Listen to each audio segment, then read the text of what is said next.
PSM Makassar sisa butuh 3 kemenangan merengkuh juara Liga 1 musim 2022-2023.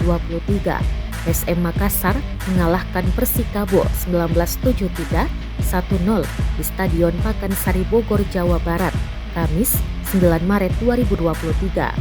Gol PSM Makassar dicetak Ramadan Sananta melalui titik penalti menit ke-93. Ini merupakan kemenangan ke-9 PSM Makassar secara beruntun di Liga 1.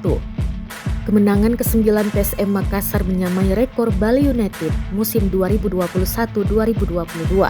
Kini PSM Makassar makin nyaman di klasemen sementara Liga 1 dengan 65 poin, unggul 13 poin dari Persib Bandung, posisi kedua dengan 52 poin dari 27 laga. Sementara Persija Jakarta berada di posisi ketiga dengan 51 poin dari 27 laga. PSM Makassar sisa membutuhkan 3 kemenangan memastikan diri juara Liga 1.